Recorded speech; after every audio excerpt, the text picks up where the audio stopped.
welcome back to my channel, where learning is fun and exciting. This is Teacher Chami, yours truly. If you like this video, please hit the subscribe button, click the notification bell, and keep on watching!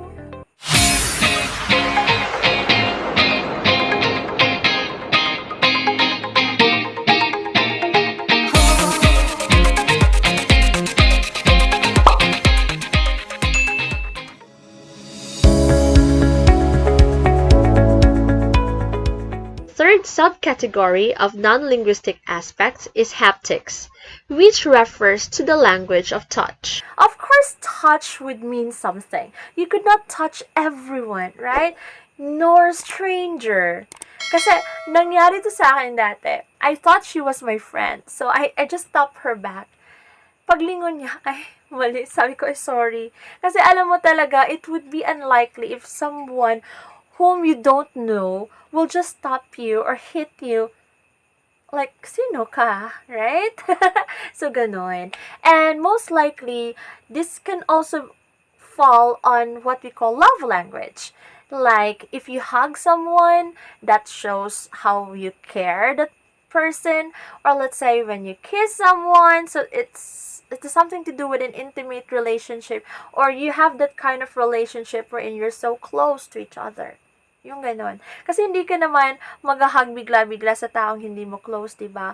Or you would never hug a person whom you considered your enemy in the first place. Pero of course, in the long run, dapat we can still forgive them, right? So we can still hug them. So ganon. So language of touch or haptics would mean something. Fourth, chronemics. This refers to the language of time. And we all know how important time is. Kaya nga may kasabihang time is gold. It's really precious. Hindi mo na maibabalik yung panahon kung kailan ka nagkamali. But yeah, you can change the mistake, but not at the same time. You can change it at another time. So, napaka-importante ng time. A good example of this is punctuality. Let's say, you are talking to your friends. Tapos nagkasundo kayo, okay, magkikita tayo. Ganitong oras. Kasi kailangan natin matapos yung project natin. And then there are few group members na parang wala lang sa kanila. Super late nila kung dumating. After 1 hour, 1.5 or 2 hours, tsaka pa sila dumating. So what does it indicate? It indicates no sense of responsibility, or parang wala silang pake, or wala silang interest, and they're just so dependent on the other group members. Alam ko, maraming nakaka-relate na students sa ganyang mga pagkakataon. So, time would mean how serious you are, how sure you are in what you're doing. Let's say, for example, when you're trying to apply for a job, and you are punctual, it means that you really want the job. Kasi kung palagi kang late sa lahat ng pupuntahan mo, yung parang yung tao magsasabi, ay parang wala naman talaga siyang interest. Parang hindi niya nilalagay sa puso. Yung parang wala siyang sense of responsibility. Kasi nakakahiya, di ba? If people are waiting for you. And remember, time is so precious.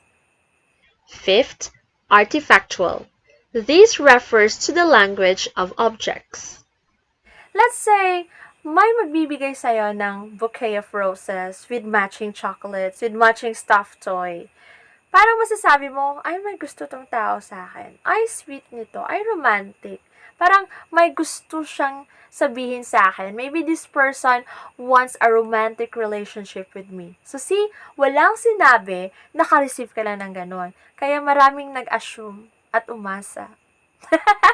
Kidding. Yeah, because those are actually the meaning of those objects. Hindi ka naman siguro bibigyan bigla-bigla ng isang tao ng bouquet of flowers if hindi ka naman siguro special sa kanya, di ba?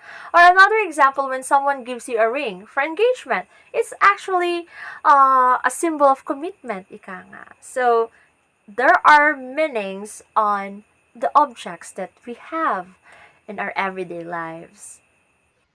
Sixth, olfactics. This refers to the language of smell. Yeah.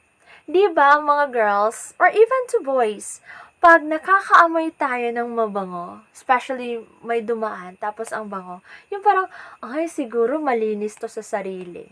Kasi, ang bango-bango niya. And sometimes you are giving your attention talaga sa mga taong mababango.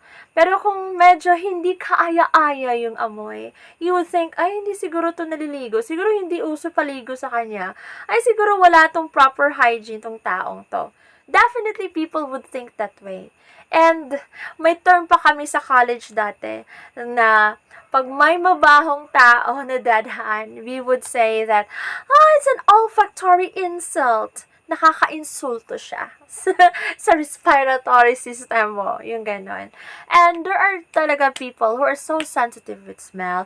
Kaya naman tayo, we need to maintain proper hygiene para hindi tayo magkakaroon ng mga PO or what we call body odor. Yung ganon. 7th, oculesics. This refers to the physical appearance of a person. Physical appearance, ito. Most likely, it's inevitable na talagang yung first impression ng isang tao, yung pinakauna talaga is the physical appearance. Kasi pag may nakita kang tao na napakaganda ng ayos, right? Like, he or she wears so well, and most likely, this person will gain respect. Pero kung yung tao, yung parang marumi yung sinuot and it's not appropriate to the situation, you would definitely say, ba't ganyan? Taga saan yan siya? Ay, parang diba? So, marami ng meaning. Though, it's not good to judge the person through their looks, but it would give an impression. Kaya na when you're applying for a job, diba? You need to look so dignified. You look so good. You look so presentable. Kasi, you're trying to convince the employer to hire you. Yung ganon. Physical appearance matters. We are all beautiful in our own ways, right? But we just need to look presentable in front of people.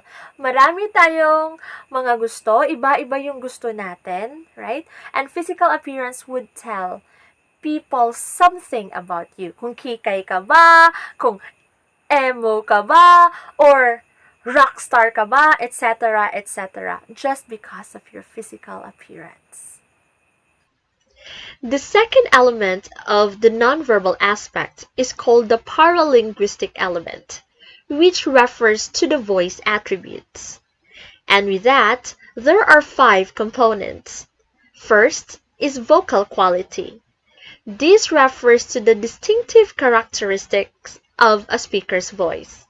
So gaya na sinabi ko kanina, it refers to the distinctive characteristic of a person's voice, meaning a person can be identified through his or her voice. Kaya nga sa isang singing competition, voice quality is part of the criteria because there are voices that are pleasing to the eyes. There are voices that are pleasing to the ears, and there are also voices that are not so pleasing to the ears. So that's why in a singing competition, kasali talaga yung voice quality. And gaya na sabi ko, you can be identified through your voice quality. Just like for example, when you are listening to your favorite songs, kahit nakapikit ka pa, hindi mo nakikita sino yung kumakanta, pero alam mo talaga kung sino yung singer na yon because of their voice quality. Second is pitch, which refers to the highness and lowness of sounds. We use high pitch for us to indicate that we are so happy, we're so excited, we're surprised, or even we're angry. But we use low pitch when we are sad, lonely, melancholic, or in pain, agony. Anyways, most likely pitch would tell different emotions. Third is tempo, which refers to the speed of an utterance. Gaya nga nung kumakanta ka sa isang videoke machine, right? Pag tingin mo, hindi naman talaga nagkakatugma yung lyrics, yung rate ng pag-highlight ng lyrics and the tone of the song. then therefore you need to adjust the tempo. Yung parang ganon. So there are cases that we need to talk fast, especially when you are a caster. Let's say Mobile Legend caster. Kung hindi ka mabilis magsilita, and if it's really slow, parang ay, parang walang buhay. But if you talk fast, your audience would also feel that the heat, the tension, sino talaga yung mananalo? Who will destroy the base? Yung parang ganon. So rate is an important component of paralinguistic element. Fourth, loudness. Of course, this refers to the volume of sounds. We tend to use a loud voice when we are talking to a crowd, or let's say yung kausap mo malayo sa'yo. And we tend to use a low volume of voice if we're only talking to our seatmate, or there's like a very important and maybe a secret to tell, right? So we use a low voice. There are actually different indications on why we need to use very loud voice or we need to use a low volume of voice. Fifth, juncture. This refers to pauses between thought groups.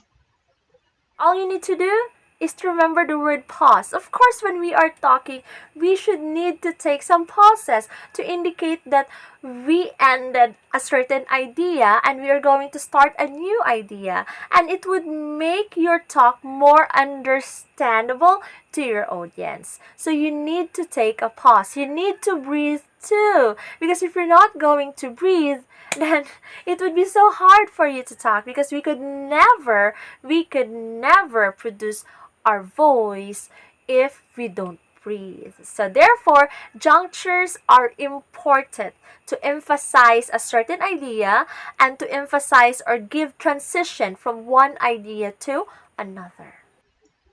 The third element of nonverbal aspects is the metalinguistic element. This refers to the abstract element that takes place in the mind of communicators. Metalinguistic element, just remember the word abstract. It is the abstract thing that happens into the mind of the communicator. Like, we are aware on how we construct our thoughts for us to communicate. Let's say, it's just more likely connected to metacognition, wherein we're thinking about thinking. And here we are thinking about the language that we're going to use for us to express what we want to express to others during communication situation. And those are the different elements of nonverbal communication. Again, there are three. We have the non-linguistic element, the paralinguistic element, and the metalinguistic element. I hope you understand everything, but if you have any questions or clarification, don't hesitate to drop your questions below in the comment box, and I will be so glad to answer those. Once again, this is Teacher Chami, and if you like this video, please click subscribe and hit the notification bell, and keep on watching the next videos to be uploaded. Bye bye everyone. Thank you. God bless. Mwah.